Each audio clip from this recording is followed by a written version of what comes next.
Je suis M. Anissé Bongo Nimba, homme d'affaires gabonais, tout simplement. Et puis, comment dirais-je, fervent défenseur de la culture bantou et des cultures africaines.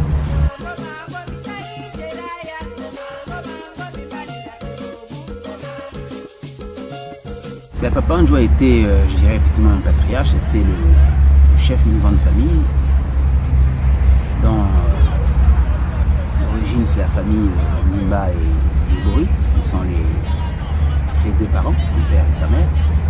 Et aujourd'hui, en tant que patriarche, il était aussi en même temps dépositaire des traditions culturelles ndjobi. Et c'est une très grande perte que nous avons. On dit souvent que quand un vieux africain meurt, c'est toute une bibliothèque qui brûle. Et dans ce cas-ci, je pourrais dire que c'est plus qu'une bibliothèque, c'est pratiquement une tradition qui s'en va même elle. Voilà un petit peu qui était Papa Anjo, très courtois, très réservé, très discret et surtout serviable pour je dirais, les populations. Pas qu'il avait la charge, mais dont il avait le contrôle sur le plan spirituel.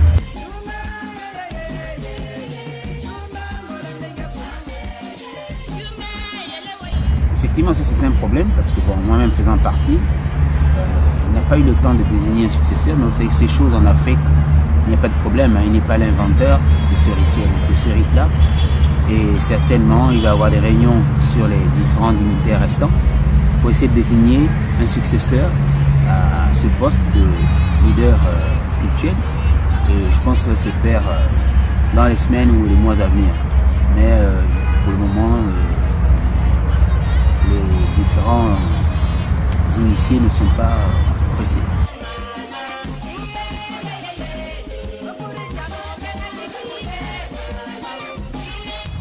Vous savez, toute personne qui s'attaque aux accords néocolonialistes doit toujours s'attendre à des disparitions brutales. Je fais référence à Sankara, qui pour moi était quand même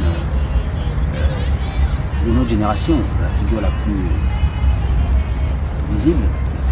Effectivement, il y en a eu d'autres avant, comme par le Kwame Nkrumah. Et effectivement, j'ai suivi ces derniers mois ces prises de position fermes par rapport à la défense de l'autonomie et l'indépendance des Africains. Et d'ailleurs, je beaucoup admiré. C'est une grande perte que nous avons par rapport à ce qui s'est passé là.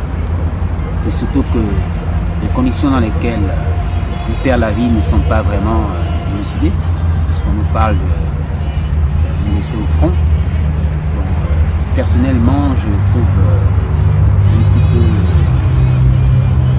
comment dirais-je, déroutant qu'un chef d'État, au front, soit une seule victime, soit la seule victime d'un combat. Mais n'empêche que bon, on va se fier à la version officielle. Et sinon, très franchement, c'est une très très grande perte. Là, on vient de perdre, je dirais, peut-être l'un des derniers barodards qui ose aujourd'hui lever le poing pour s'insurger sur ce qui est fait à l'Afrique depuis des centaines d'années. Et c'est vraiment très très dommage. Pour la suite, tout ce qu'on peut dire, c'est de voir ce qui va se passer et puis nous observons.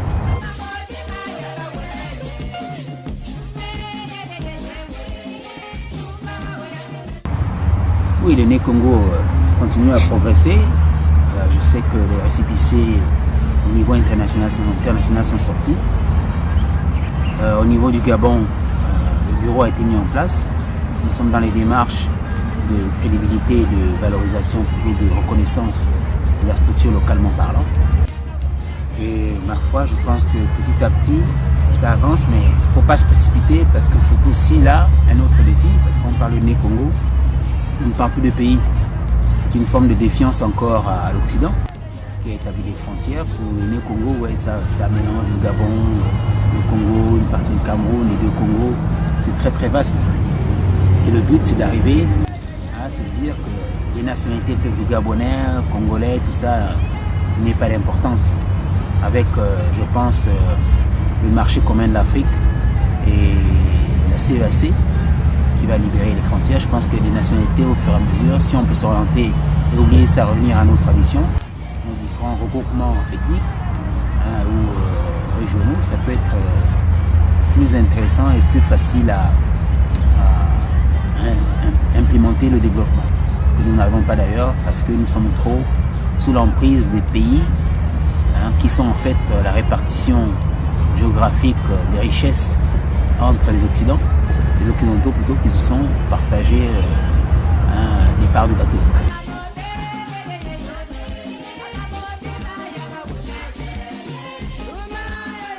Alors, ce qu'il faut remarquer d'abord, vous voyez qu'aujourd'hui nous vivons dans un monde civilisé à l'occidental. Et malgré tout ce qu'on peut faire, on a du mal à réellement créer un développement réel. Et ça, c'est tout à fait normal parce que nous faisons du mimétisme. Tout ce qui vient de l'Occident, on l'amène ici, on essaie de l'appliquer sur le terrain. Ça ne peut pas marcher parce que cet environnement n'est pas adapté à ce qui est importé. Le Né Congo, c'est de revenir vers une communauté ou une organisation qui nous sied à nous. Évidemment, il faut enlever toutes les mauvaises aspérités. Les aspérités qui ne collent pas avec le développement, avec le modernisme, il faut écarter cela.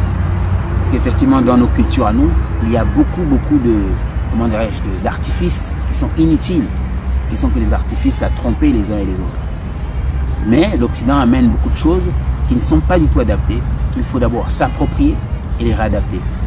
Mais s'approprier et les réadapter dans le cadre des pays tels comme je vous dis là, le Gabon, le Congo, c'est compliqué parce qu'on est toujours sous emprise.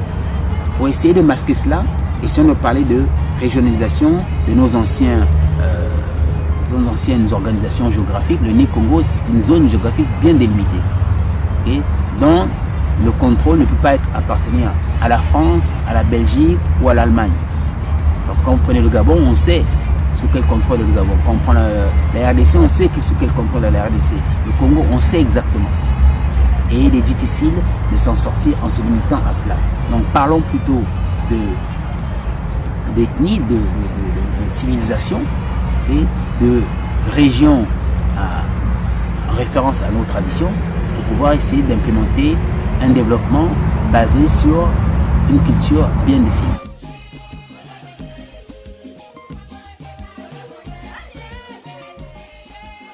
Alors c'est pas très compliqué. D'abord, il ne faut pas confondre tradition et modernisme. Le modernisme est pour tout le monde. Un avion, c'est un avion. L'avion n'appartient pas à une culture, ni la voiture, ni le vélo, ni la technologie. Donc le modernisme, c'est quoi? C'est le progrès technique et technologique. C'est ça. Ce qui est important pour nous, c'est le modèle sociétal, le modèle de vie que l'on veut. Vous parlez par exemple de la musique que les jeunes écoutent parce qu'ils ont pris sur Internet. Mais c'est à nous de développer sur Internet aussi nos outils où nos musiques sont mises en valeur et que nos jeunes puissent aller le voir. Ce qu'il faut savoir, c'est que les Africains, quels qu'ils soient, ont leur culture dans leur peau. C'est un gène. On peut copier, mais on a toujours envie de connaître notre culture. Or, nos jeunes aujourd'hui sont perdus. Malgré ça, ils cherchent à connaître leur culture. Mais il n'y a personne pour leur montrer comment le faire.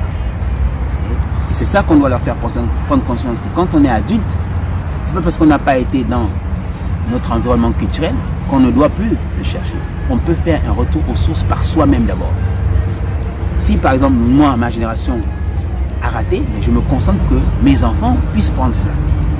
Et ça vient de là. Ce n'est pas une affaire d'instantané. C'est une affaire qui va prendre plusieurs années, plusieurs générations.